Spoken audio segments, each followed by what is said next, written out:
Hi, I'm Ed Vandergreen and welcome back to the Expert Series. I'm here today in Melbourne at our Watches of Switzerland boutique located on the famous Collins Street. Our boutique houses some of the world's finest timepieces, but Omega holds a special place in the hearts of watch enthusiasts and collectors alike. I'm excited to be here and introduce Adam, our resident Omega expert. It's a pleasure, Ed. I'm excited to talk about Omega's remarkable heritage and innovations. It all started in 1848. Louis Brant, out of the small town of La Chaux-de-Fonds, started the Omega brand.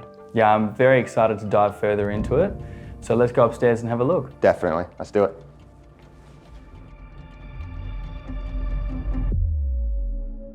Ed, welcome to the world of Omega. We got some cool things to look at today. Why don't we take a look at some of the Seamaster range? Absolutely. So I wanted to start with one of our favorite, the Bond watch.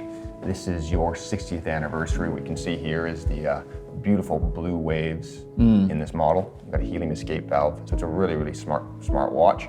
I love the Milanese bracelet. It's really comfortable, but the winning feature of this watch, to me at least, is on the case back. Yeah, now this is cool. You were showing me this earlier. Yeah, so what you got here is that opening scene in the James Bond movies. The iconic walk-in. That's it. Yeah, that's it. And so this is here right in the back. And as long as the watch got some power in it, that sort of central disc is going to rotate and it brings them through. Yeah, it's the attention to detail that Omega brings that just makes them really special, isn't it? So this bracelet is incredibly comfortable. Yeah. The Milanese bracelet. For me, it makes it feel like it's a watch that you could also wear at nighttime to a nice event, and not only just during the day. I mean, it's an iconic watch, but it looks even more fantastic now with this bracelet. So with the James Bond affiliation, I think it was 1995, if I'm not mistaken. GoldenEye. GoldenEye. Yeah, That's I think it. we all remember that. We sure do. Good old Pierce Brosnan. So Adam, we've had a look at the 300M. Let's talk about the Aquaterra. Yep. So this here is your Aquaterra World Timer. Aquaterra is one of those collections that's got that really refined look. You can see the different sort of polished aspects to it.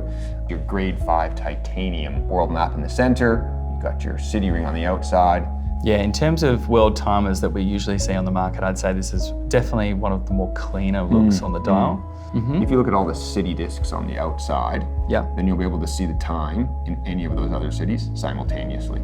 The affiliation with the Olympics, tell me about that. Yeah, so it was Omega's commitment to that sort of accuracy and that timekeeping that they sort of solidified themselves since 1932, and they've been that official timekeeper. Yeah, there was the Los Angeles Olympics, I think. Yep. You know your history. And of course, with the movement inside this watch. Master chronometer certified, that's right. Yeah. But on the back here, we have a beautiful engraved case back as well. Correct. So they use the seahorse and trident. It's been a very strong symbol of Omega. It's a beautiful piece. Now, I also brought this out today. This is a very, very special watch. Not one you see very often. As you can see, it's a very, very unique design. This is your Seamaster Ploprof, crafted in Omega steel, importantly. But I think the most important part is that it's actually a wearable watch. You got to try this thing on because it is got such character. Yeah, wow, that is a remarkable design. I think, what is it? It's a 1,200 meter water resistance. Just in case. Jeez. Just in case. If you're used to wearing a bigger watch, this is not a problem. And I mean, honestly, you're not going to see a lot of these out there in the real world anyway. Adam, you say it's not a suit and tie watch, but I don't know. Well, it matches very well. It matches very well. Now the dial on this is spectacular as well. I love that sunburst effect. And it's a bi-directional bezel, but for a dive watch, you normally would only rotate in one direction. But to activate and to use it, you actually have to push this device here. There's a security feature, and now you can line it up accordingly to where you need to do. Wow. Obviously, if it's for diving purposes, and then once you release that, it's sort of locked. Fantastic. Yeah, it's a really cool feature. Yeah, that's definitely a very, very cool watch. It's got some definitive size to it. Definitely somebody who wants something a bit unique and a talking point, they'll have that with that. Next I want to show you, Ed, is the Speedmaster range, probably one of the most iconic watches in the entire watch world. Absolutely.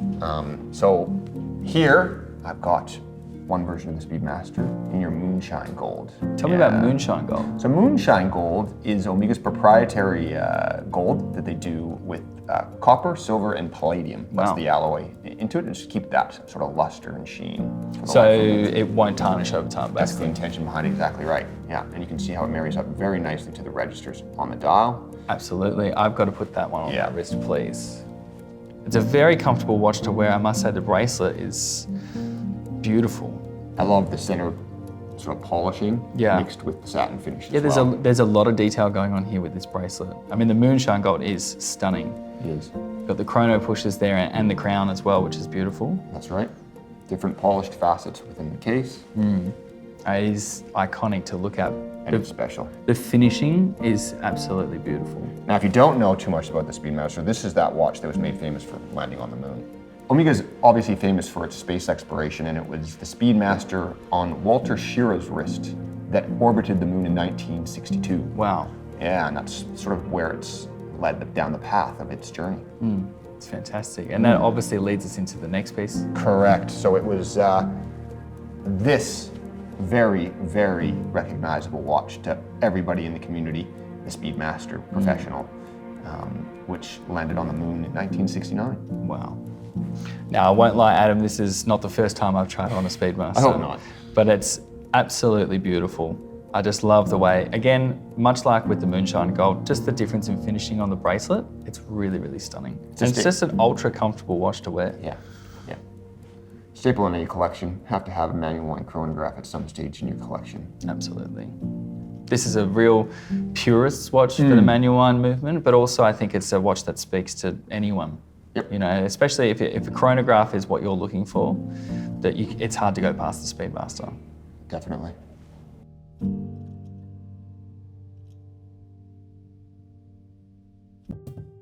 So Adam, we've seen some iconic pieces here today. Yep. And I believe you've got one more for me, and it's the Constellation. This is true. So tell me, what's so special about the Constellation range? The Constellation has a rich history. It started in the observation trials, so Okay. that was about an accuracy, and that leads to today. This is the newest reference released, fully polished bracelet, so you can see that shimmer. And I must say, it's stunning. Yeah, that's a very, very nice, elegant touch. The purple dial here with the diamond indices, Yeah. beautiful diamond bezel as well. That's right. It's a stunning addition. Now, Adam, the more I look at this watch, it's so easy to see why it's one of the most famous and iconic and popular watches in the world. Also, take a look at the case back, because one thing that they actually note is you'll notice the 8 stars, and that's for the awards, the 8 awards they won at the chronometry competition. It's that attention to detail that Omega keeps delivering, and it's not only on the front, it's also on the back. So Adam, among all of these impressive collections, do you have a favorite? I do. It's the 57, they call it. Wow. So this is your Speedmaster 57, which was the original tachymeter on a bezel. Wow, okay. This obviously is the first time it was done in a steel bezel was this watch here. And I love the patina. I have old man taste at heart. I love the flat link bracelet. Again, this has got the master chronometer movement inside of it, so you can see that in the case back. So Wow, you the can see the beautiful finishing. Yeah, the finishing on that is insane. Yeah, attention to detail is very important. Super legible watch as Yeah. well. I mean, this is one of those watches that you could just wear this day, night, anytime you want. Yeah, It's very a smart. beautiful piece. Very smart. Very comfortable. And you know what? Could be my new favorite too. We've seen some very innovative designs and technology here today. And speaking of innovation, what key advancements has Omega made? Yeah, so good question. Omega has a very, very strong history of improvements. So 2 standout innovations that Omega should be proud of are the coaxial escapement, the first innovation in over 250 years to that movement, and the master chronometer certification. The coaxial escapement was first introduced in 1999. It revolutionized the entire watchmaking world. It reduces friction, it improves long-term accuracy, and it extends the service intervals. These are important things to remember. And then the Master Chronometer certification introduced in 2015. This certification, approved by the Swiss Federal Institute of Metrology, or METAS, involves rigorous testing, including chronometric performance under magnetic exposure, water resistance, and power reserve verification. Well, it's clear that Omega continues to push the boundaries. Yeah, so they're improving their precision, they're exploring new innovations, and they're focused on sustainability. So you can see Omega is really respecting its heritage, it's staying true to its DNA, but consistently innovating at the same time. Today we've explored Omega's remarkable journey. From its rich history of space exploration to its prestigious Olympic timekeeping, Omega has been at the forefront of watchmaking for over a century. We've seen how Omega's groundbreaking technologies like the coaxial escapement, the master chronometer certification, continually push the boundaries of precision. Yet beyond its technical mastery, these timepieces forge emotional connections, marking life's significant moments. This unique blend of historical significance, prestigious associations, cutting-edge technology, and personal resonance is what sets Omega truly apart. It's not just about telling time, it's about being part of something greater.